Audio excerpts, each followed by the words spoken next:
And now I'd like to acknowledge some special guests in our audience today. First, a very warm welcome to Laureen Harper, who has traveled from Ottawa and made time in her busy schedule.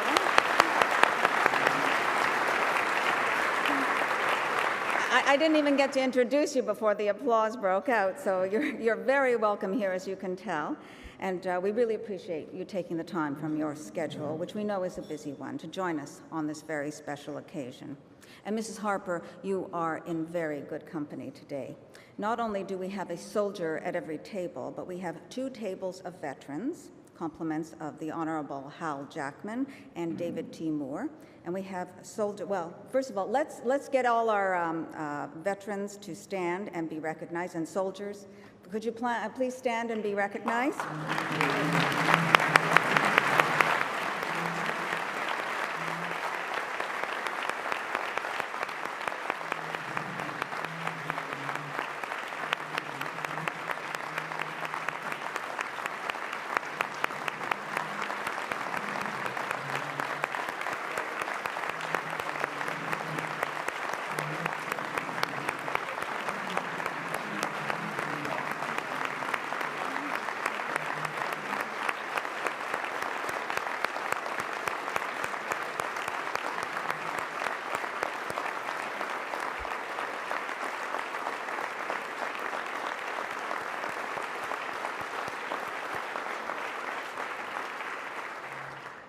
I think the enduring applause speaks volumes about how welcome you are today.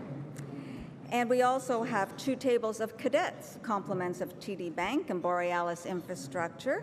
Cadets, could you also, well, actually, you might have already stood before, but thank you for joining us today as well. And thank you also to Onyx Corporation for sponsoring the pre-lunch reception. There are many, many people to thank and much support to be recognized in this room. And of course, we have to give very big thanks to today's presenting sponsor, TELUS, represented by Joe Natale and Michael Sangster. Thank you both for joining us today and for making this event possible, as well as donating your tables to the Canadian soldiers. And now I'd like to welcome Joe Natale, President of TELUS Consumer Solutions, to the podium to say a few words.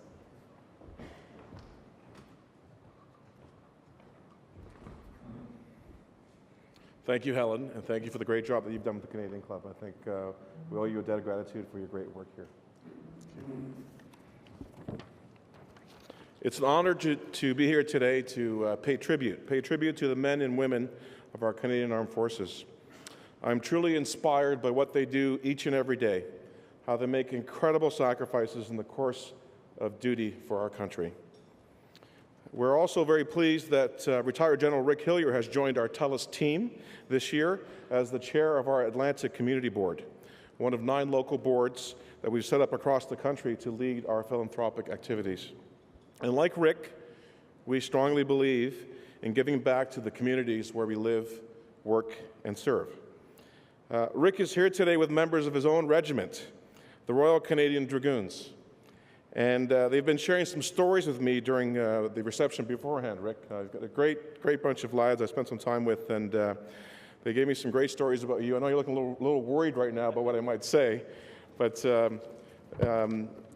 they've actually been sharing some very fond memories of you as their leader, and very fond memories of the inspiration that you've brought to the Canadian Forces. And they did tell me something about Rick when Rick was a kid. Did you know that Rick was so passionate about joining the armed forces that he tried to sign up when he was just 8 years old? He wrote to recruiters from Campbellton, Newfoundland, and they almost signed him up until they found out his age. And he had to wait until he was 17 to enlist. As Helen mentioned, Rick has an impressive career, and it's been capped off by his tenure as Chief of Defense Staff, the highest position in our armed forces. Rick's passion and commitment to our Canadian troops today after his retirement is very, very strong. He's been so motivational for our TELUS team members, inspiring many of them to host military members and their families at special events and special activities across the country, and helping our customers and supporting the military in very meaningful ways. Rick has shared with us some very moving stories about real heroes in the Canadian Forces. I'll never forget a session we had in Calgary a few months ago. We got a chance to meet Master Corporal Paul Franklin, who had lost both his legs in a suicide bombing in Kandahar while he was helping sick children in Afghanistan. And to listen to this gentleman speak and be so inspired about life in Canada and our future was a lesson, I think, to all of us that were there and had a chance to spend some time with him. It's touching stories of this type of personal commitment and personal sacrifice that make me so proud today to announce that TELUS is donating $10,000 to the Military Families Fund.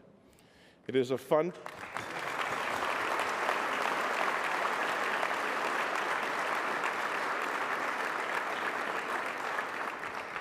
It's a fund set up by Rick a few years ago to help military families faced with immediate, unforeseen needs arising from their conditions of service. And I think it's also fitting that in honor of our good friend Rick Hillier, that TELUS donates $25,000 to the Guild of the Royal Canadian Dragoons to help them support their families at home and abroad.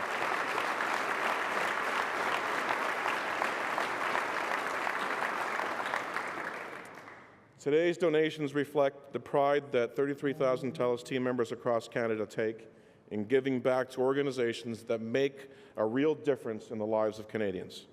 And Rick, you've certainly made a real difference, and we're proud to be associated with you and everything that you've done for our country. Will you please join me and let me say thank you. Thank you.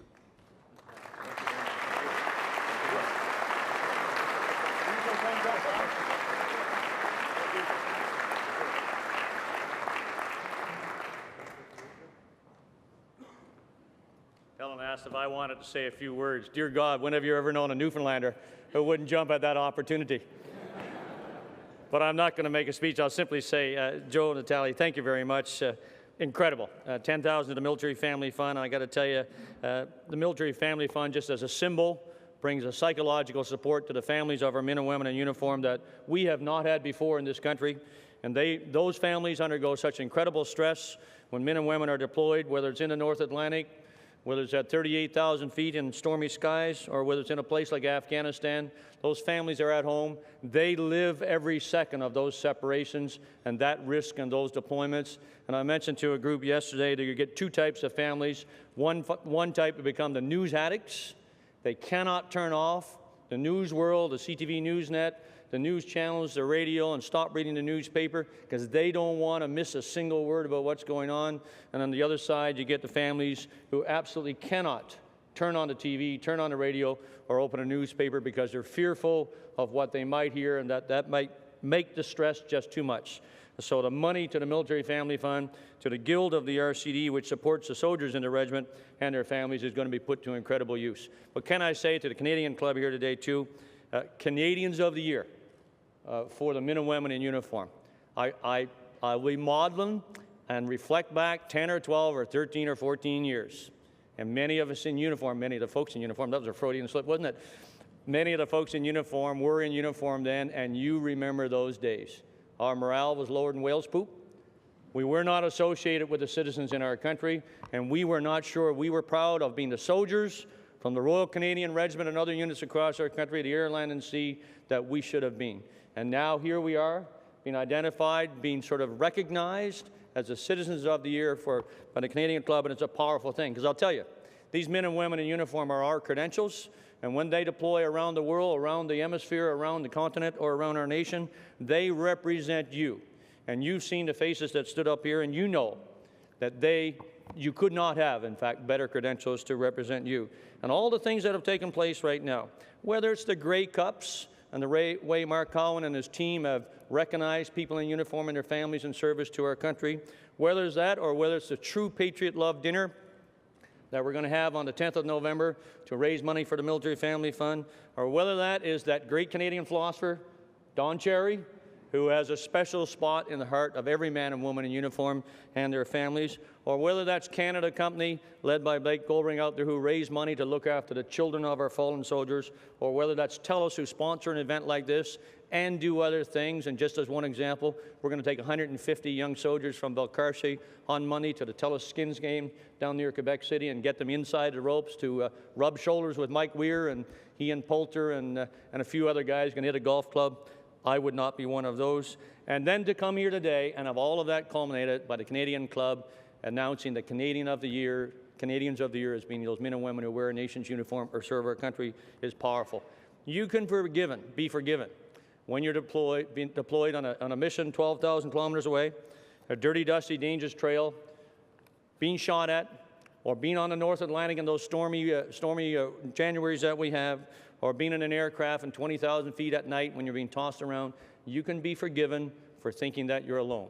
And what you do here today at the Canadian Club with this recognition is convince those young men and women by your actions that they are not alone, that Canadians support them from coast to coast to coast, and I thank you for that. God bless you.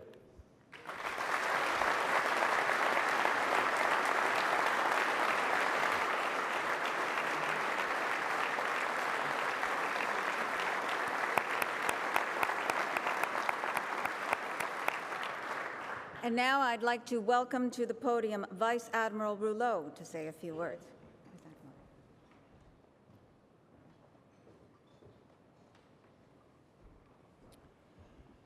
Well, good afternoon, everybody. On behalf of the CDS, who is currently where he really likes to be, in Afghanistan with his troops, so I get to come and represent him. And at the same time, this morning, I ended up enjoying a little bit of what every sailor would like to do, is actually go to sea. So I went at sea for 5 minutes on the ferry between the island and here, and it gave me my naval bloodbath going into my veins. Minister MacKay, General Hillier, Madame Burstein, Mrs. Harper, distinguished guests, and all of you here who are here today. Canadians have indeed every reason to be proud of our armed forces. We are recognized around the world right now as being second to none. They show tenacity, they show professionalism and devotion to duty every single day that they are out there. They stand on guard here at home, they fight for us overseas, and they keep Canadians safe.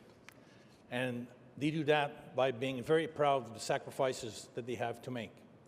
Sacrifices in the form of time being spent away from family and friends. They live that every day. Sacrifices of their own personal lives. And as we all know too well right now, they do it fully understanding and accepting the risk of injury and the ultimate sacrifice, as we too often see it happen. Like Corporal Martin Dubé and Private Alexandre Péloquin, who recently lost their lives, they did it while doing something that they truly believed in, and they did it for their country. If you think that their troops in Afghanistan have reduced their tempo, have reduced their desire to go and continue to do their job, when these events happen, it's completely the reverse. It gives them inspiration, admiration, and drive, and they will do more.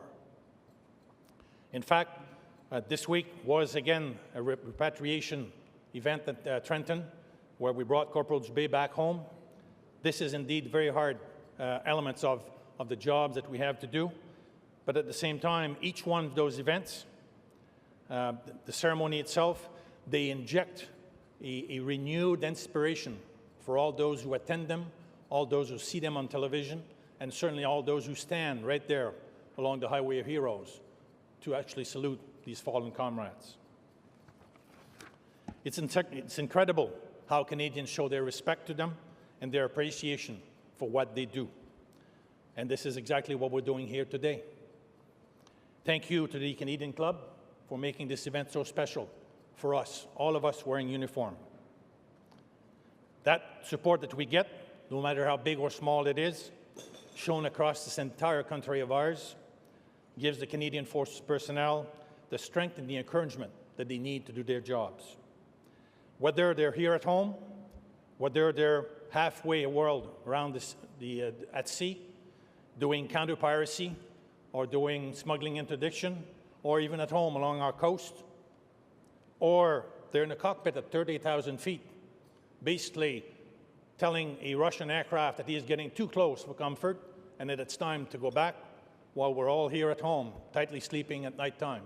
They do that without asking for anything. Ils participent aux côtés de nos partenaires multinationaux en Afghanistan, mais aussi dans d'autres endroits comme Haïti, Congo, le Soudan, la mer Adriatique, où nous avons à chaque jour plus de 3 500 Canadiens en uniforme qui opèrent. The generosity and thoughtfulness of Canadians' gestures, such as this today here, keeps us going, no matter what the circumstances are and no matter what the sacrifices are. Bien que nous soyons fiers de servir, notre travail a encore plus de sens lorsque nous savons que la population canadienne s'intéresse vraiment à ce que nous faisons. That there's a line of support extending through the hearts of people in Campbell River all the way to Kandahar, or from the cottage in Muskoskos to the Middle East, makes a huge difference for all those in uniform. On behalf of the Chief of Defence Staff and the entire Canadian Forces, I want to thank you for doing what you're doing here today. All our men and women serving, they're all volunteers.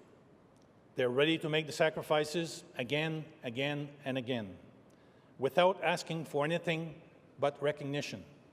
And today, you have just delivered that to them. So thank you very much.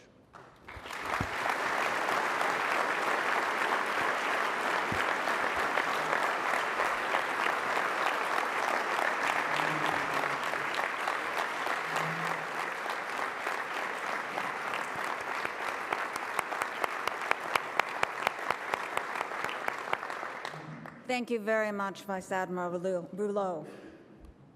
The Canadian Club of Toronto has a 112-year history, but our annual Canadian of the Year award is a somewhat newer tradition that was introduced in 1992. Since then, we have been presenting this tribute annually to individuals who have made an outstanding contribution to Canada. This year, we are acknowledging not just one Canadian, but an entire group of them, and a very special group of them. Through 2 world wars, NATO missions, Korea, Bosnia, Darfur, Afghanistan, and so many other areas of conflict, many of these Canadians have left home to serve, and too many of them never to return. So today, we recognize the millions of men and women who have committed themselves to the service of our country over the course of its history. The Canadian Club of Toronto is today honoring the more than 80,000 men and women of the Canadian Armed Forces as our Canadians of the Year, and I'd like to particularly acknowledge Bombardier Pigeon, who will be accepting the award on behalf of the Armed Forces. Born in Rimouski, Quebec, Bombardier Pigeon has completed 2 tours in Afghanistan. He was wounded in an IED blast on March 20th of this year and is now stationed at CFB Petawawa. Throughout his career, Bombardier Pigeon has been a model for Canadian servicemen and women everywhere, repeatedly cited for his exceptional professionalism, selfless actions, and unwavering commitment to service. Bombardier Pigeon, welcome. To begin our program today, I'm proud to introduce our keynote speaker, a man who has a very special relationship with our armed forces. Since becoming Minister of National Defence last fall, he's been a strong, impassioned voice of support for the outstanding work being done by the men and women of Canada's military. He's made it his personal mission to ensure Canada's military personnel have everything they need to do the job we're asking of them, including the respect, the gratitude, and the acknowledgement of their fellow Canadians. I can't think of anyone more appropriate to have with us to mark this day and the bestowing of our Canadian of the Year award. Please join me in welcoming the member for Central Nova, the Minister for National Defence, and the Minister for the Atlantic Gateway, the Honourable Peter MacKay.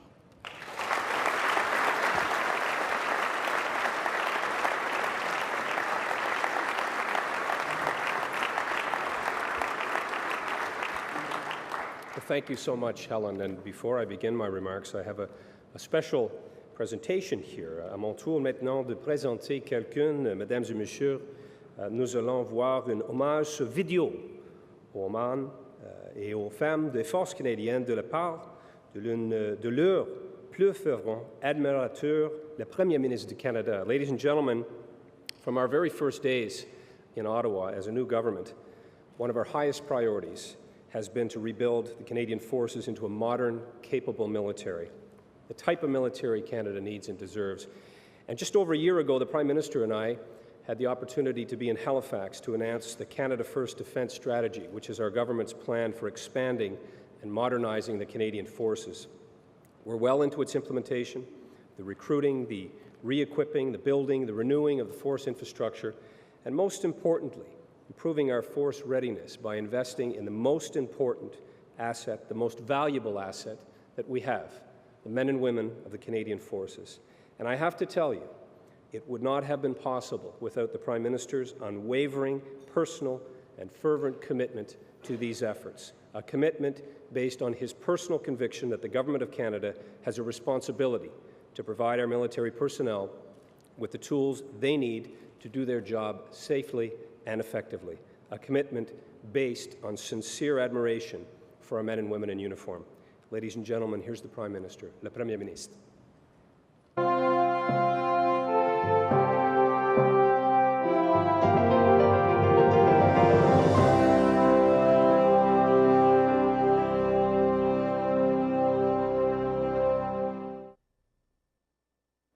Bon après-midi, good afternoon, ladies and gentlemen. Thank you for the opportunity to deliver this virtual greeting to your distinguished organization and its guests. And please accept my sincere regrets that I could not join you in person today. J'aimerais féliciter le Canadian Club pour avoir choisi comme Canadien de l'année les hommes et les femmes des forces canadiennes. Let me begin by congratulating the Canadian Club on your choice for Canadians of the Year. After visiting our troops in Kandahar again last month, I can certainly attest that there are none more deserving of this tribute than the men and women of the Canadian Forces. They truly are our best, brightest, and bravest. Their compassion for the long-suffering Afghan people, their resolve in the face of a savage enemy, and their consummate skill and professionalism bring honor to our country and uphold a tradition of military valor and excellence that runs through our entire history. Their work is the highest form of public service, and it is certainly not done for fame or fortune. It demands sacrifice, including sometimes the ultimate sacrifice. And each time we lose one of our heroes, all of Canada grieves with their families, friends, and comrades. But we also take inspiration from the fallen, for we recognize in them a true patriot love that knows no bounds. And we shall never forget them, for they inspire us all to stand on guard for the true North, strong and free, forever.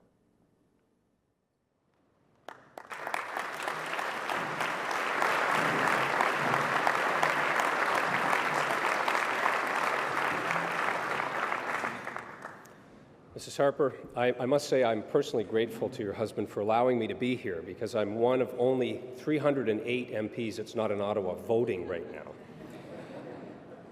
Chair Helen and John, my friend, our head table guests, Vice Chief of Defence Staff Denis Rouleau, General Hillier, Donald, members of the Canadian Forces, ladies and gentlemen, family and friends, I'm delighted to be here. And I certainly know that we all share in the tremendous respect just expressed in the words eloquently by the Prime Minister in his praise of the Canadian Forces. I'd like to thank the Canadian Club of Toronto, firstly and foremost, for inviting me to participate in this very special occasion. I know it's a great honor for the members of the Canadian Forces to be here to receive the club's Canadian of the Year award. And we also have two special groups in our midst, our veterans and our cadets, our proud past and our bright future. It's wonderful to see those groups represented here. Thank you for coming.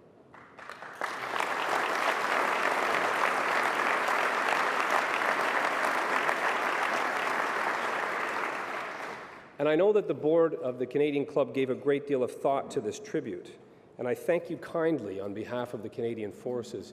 And Helen, for your tenure as president of this esteemed and storied organization, for you to be here in your final act as president bestowing this award is a great tribute to your judgment, but to your patriotism and recognition of the importance of our forces to our country. So thank you on behalf of the men and women in uniform.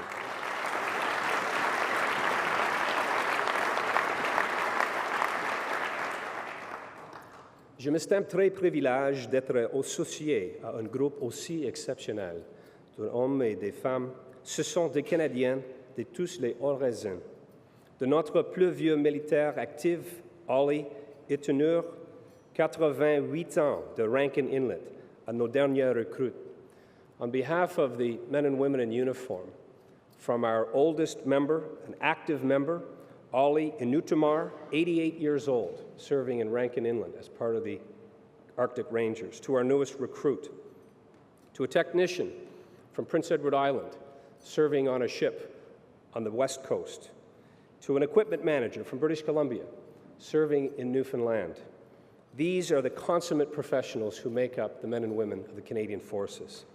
The maple leaf and the Canadian flash that they wear on their shoulders are recognized around the world as symbols of credibility, commitment, and compassion.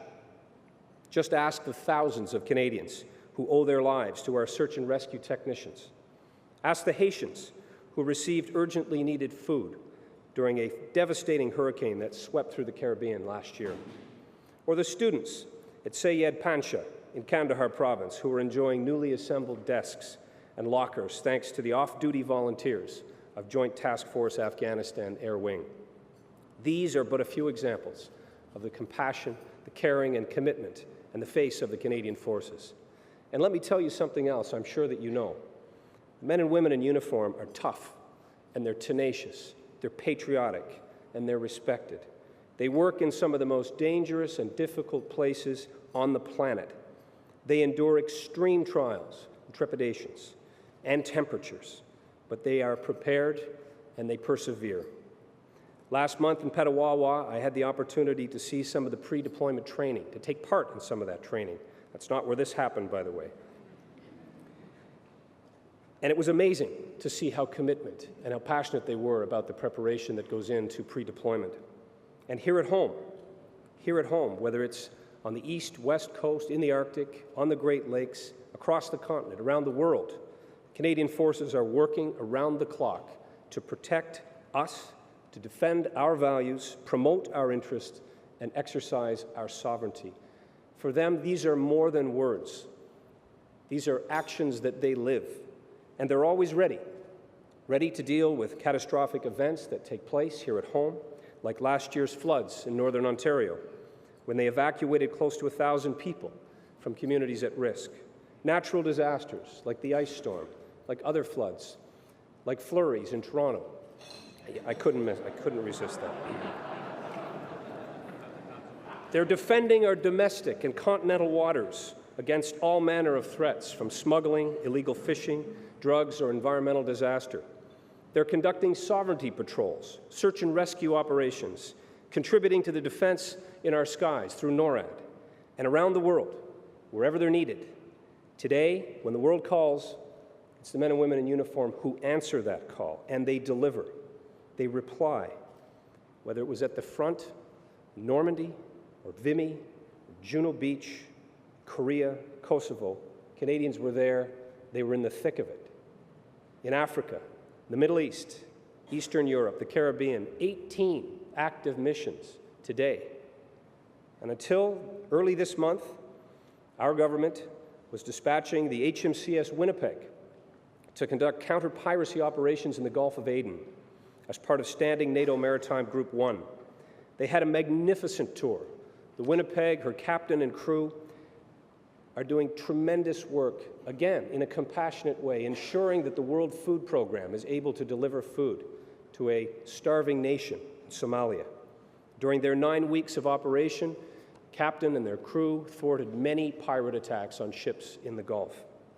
Winnipeg made an important contribution to maritime security and protecting international commerce in the region. This is, again, another example, but one of many where the world notices and the world thanks Canada for its help. And I must say a word about our number one mission. Of course, I speak of Afghanistan. Our forces are there today with our Chief of Defense Staff, Walt Natinchuk, there serving in an international, UN-backed, NATO-led international mission to bring a better life for Afghans and a better life for a generation of all. Elles seront de sécurité dont le Canada a besoin pour réaliser ce projet de premier plan à Kandahar. Notre participation au projet de barrage d'Ala, qui permettra d'intégrer la vallée d'Arghamdab, de Grenir de l'Afghanistan. Nos investissements dans l'école, la réflexion de 5 écoles sur 5 ans est terminée et des travaux sont au cours de 25 ans. Notre programme de vaccination anti-polio, plus de 350 000 enfants de Kandahar ont déjà été vaccinés.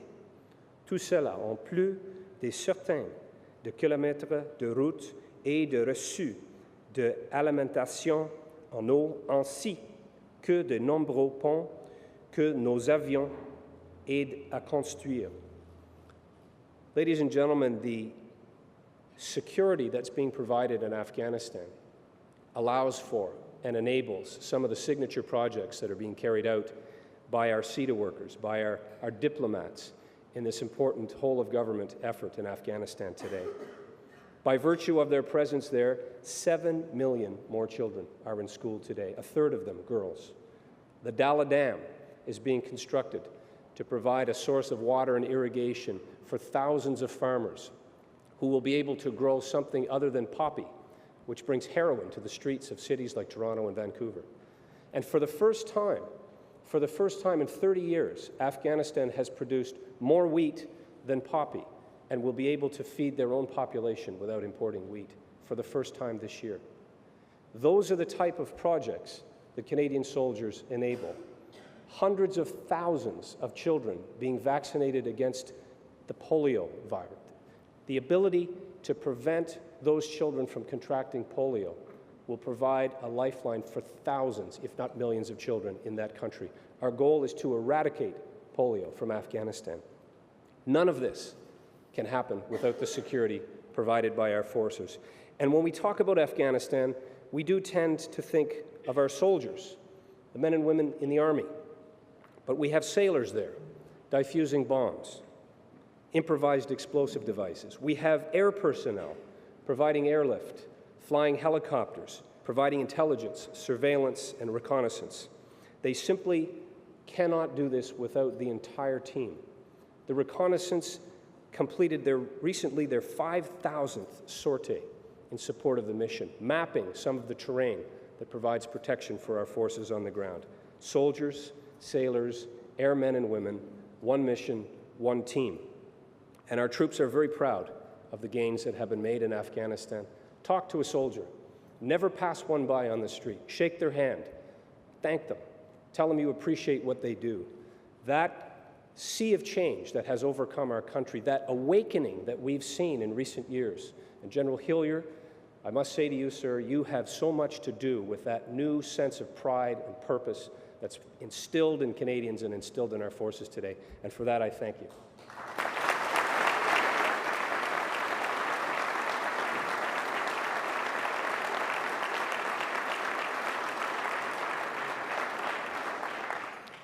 The General has often said, and I've been with him when he says, the shine is back on the Canadian Forces.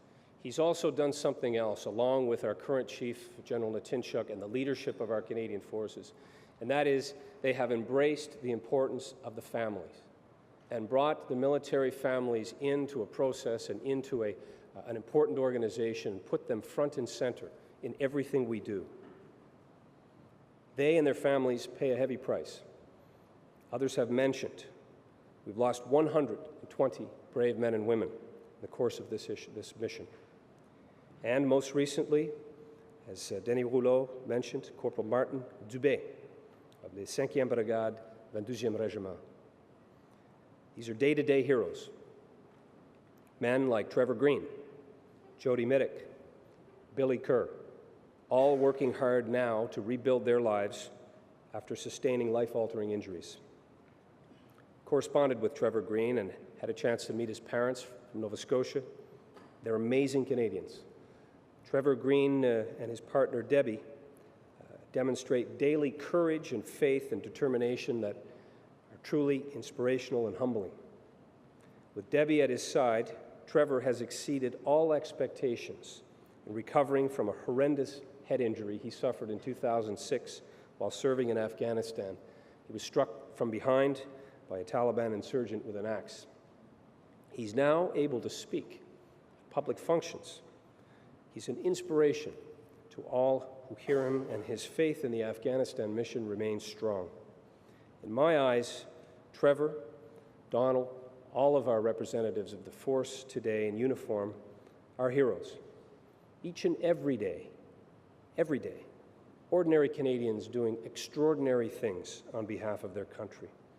And wherever they serve, whatever happens, they have a right to expect that Canada and their government will be there for them. Caring for our Canadian Forces members and their families has been a process of continuous improvement, as it should be. It's not perfect. And as Walt Simeonov, who does much of the work in our effort to support our men and women in uniform, often says, sometimes we drop the ball, but we pick it up on the first bounce and we run with it. And caring for our family members as well as the members of the force is a process that we are committed to. Just last month in Afghanistan, I announced a few of those attempts to improve it further. The government has decided to cover the full cost of insuring Canadian Forces members against service-related injuries and illnesses. We're expanding the joint personal support units that we have in the country, which coordinate services of ill and injured CF members and veterans and their families across the country. And we're doing more. As part of a 5-year, $52 million plan, we're delivering on the following: hiring more new staff, hiring more mental health workers, establishing a center for expertise in addictions treatment, establishing a cognitive behavior program, and a national mental health conference that will take place, as well as the Ombudsman. And let me say this, the injuries that occur in Afghanistan are often not visible injuries. And we have to be very open, out of the shadows, to embrace those injuries that are psychological in nature. These injuries are real, they're recognized, and we have to embrace the efforts of recovery. And I'm very proud that the Canadian Forces are doing so much more to do just that.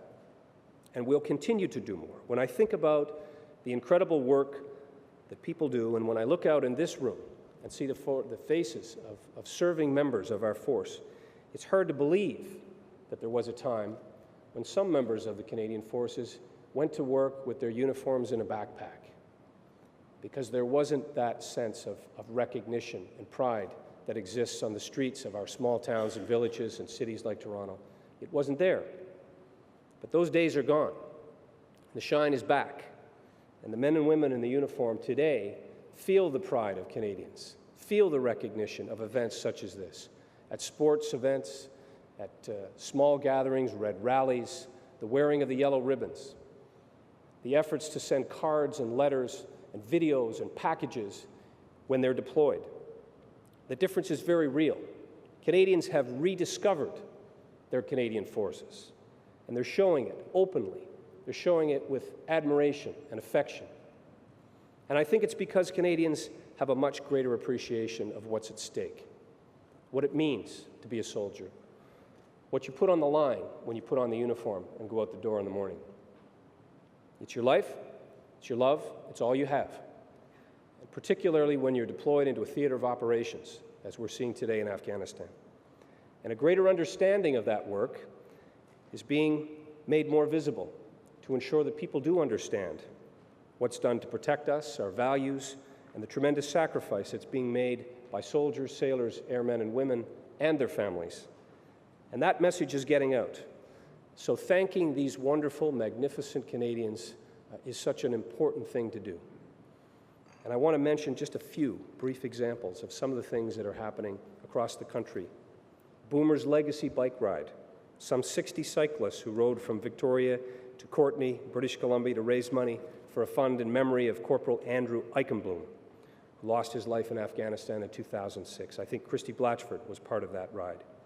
Loops for Troops, another fundraising effort in memory of one of our soldiers.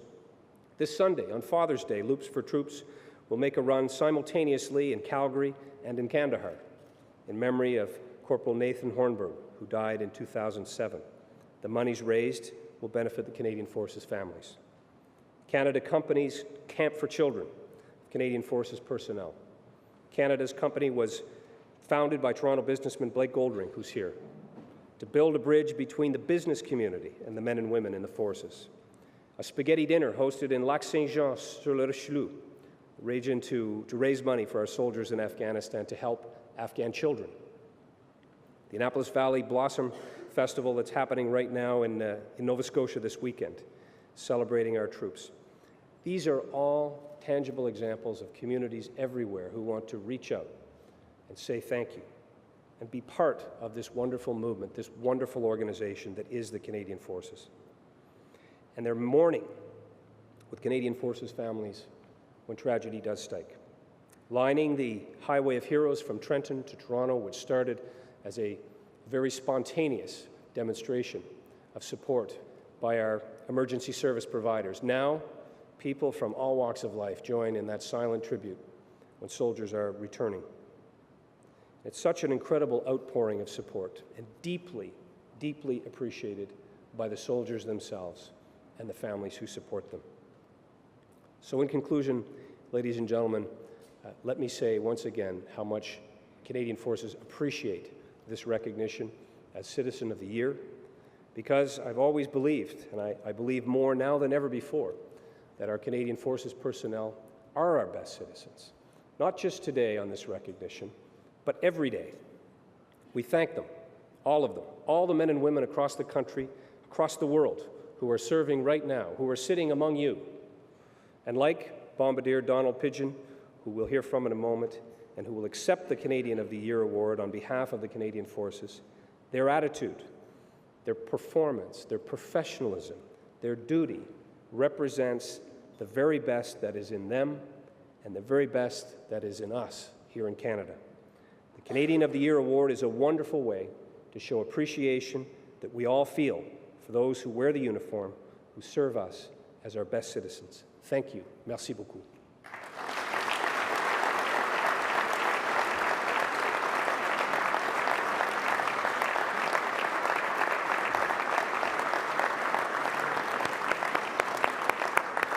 I'd now like to call on Nick Chambers, the chair of our Canadian of the Year Award Committee, to present the award.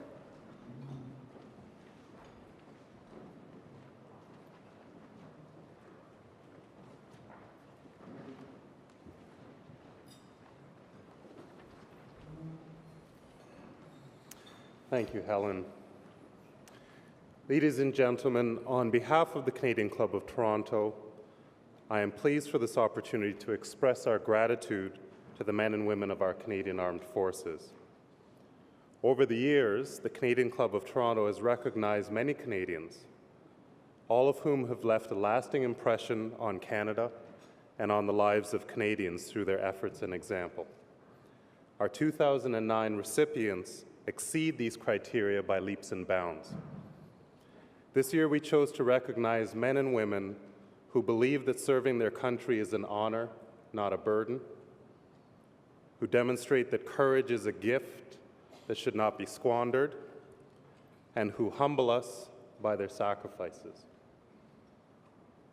To those of you here with us today, those of you far away, and those no longer with us, we say thank you very, very much. At this time, I would like to bring back the Honourable Peter MacKay, Minister of National Defence and Minister for the Atlantic Gateway, to help me present the award. And I'd like to call upon Bombardier Donald Pidgeon to accept the 2009 Canadians of the Year Award on behalf of the men and women of our Canadian Armed Forces.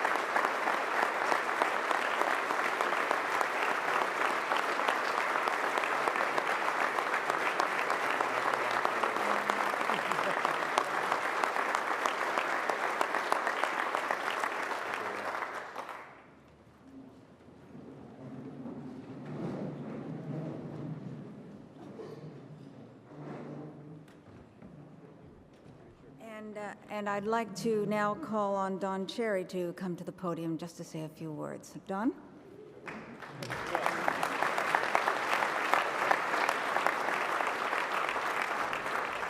I'm squeezed in here, folks, so I won't be long. Right, Jennifer? Thanks, Helen. MVP, Amadeus Pigeon. That's like we do in hockey. You know, when Ron and I walk through the airports, we see you guys coming back from Afghanistan, and we always go up and talk and everything. And the thing that amazes me about you, you're back here injured, and you can hardly wait to get back over there. And I said, what? You can't arrest? He says, that's our teammates over there. So you guys are the best, I'll tell you that. I just want to give thumbs up. You're the best, and everybody knows it. You know, a lot of General Hillier asked me, do I get a big head when people come up, you know, and everything, and like taking my picture and getting my autograph and that? And you don't. You always get put down. And I was telling the General, it happened to me in the Toronto airport, that I was the old guy and his wife were standing in front. She kept looking back at me all the time. So, I'm getting ready, Don Cherry and that. So the old guy says to her, you know this guy? She says, yeah, I see him on television all the time. He says, well, who is he? She said, he's a friendly giant. You know, last night I was doing fan mail, and about 11 o'clock last night, I seemed to get these things, and it was by a young hockey player named Quinn. I have his picture here, and it's from Camp Borden, and I have a feeling that something happened in his family, and he sent this poem. And I think it'll go. And I hope I get this right. I don't want to pull a coach's corner. 118 gumballs in a gumball machine, 118 feet to school every day, 118 more things we take for granted, but not one dead soldier's life we take for granted. All 100. This was when 118 were killed. All 118 lives lost in Afghanistan were lives like you and I. This is a 10-year-old kid, by the way, did this. Average people with above-average job killed, fighting for a peace and freedom for the souls. They were not selfish. They gave their lives away, protecting us from the evil in the shadows of Afghanistan territories. 118, the impact of every soldier's life is emotional, affecting his family, his friends, his fellow comrades. Hearing the lone phone call at night telling me that he's dead.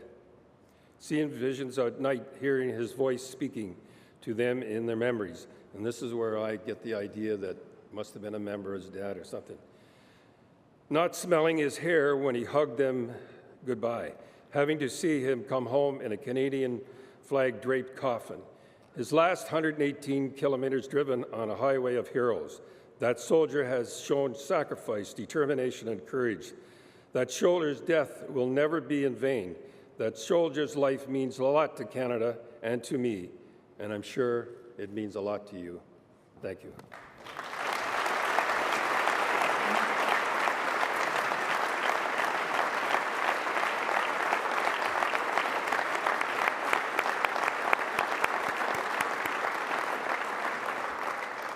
I'd now like to call on Susan MacArthur, Director of the Canadian Club of Toronto, to offer official thanks to all of our guests. Susan?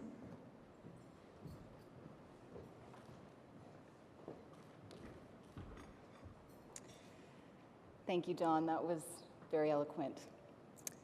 Minister MacKay, we're very pleased to have you today. Thank you for being here, especially in light of everything that's gone on in Ottawa this week. We're especially pleased to have you here today.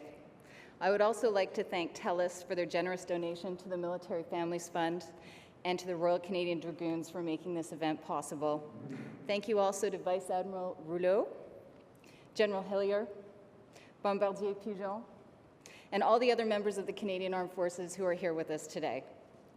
I know I speak for literally millions of Canadians when I say how proud I am of the contribution of your fellow servicemen and women, the contribution that you make to the world on our behalf.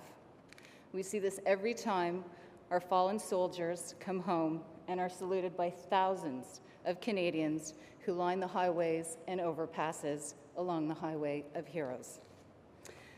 I think you will see on your table the Military Family Fund. There's an opportunity to support the fund, which is in support of our soldiers. There's also the True North, the True Patriot Love Dinner, which will happen on November 10th. I invite you all to support these events. They're great opportunities to come out and support our military. I'd like to thank everyone for coming out this afternoon to help us honor the men and women of our armed forces as our Canadians of the Year. Thank you very much.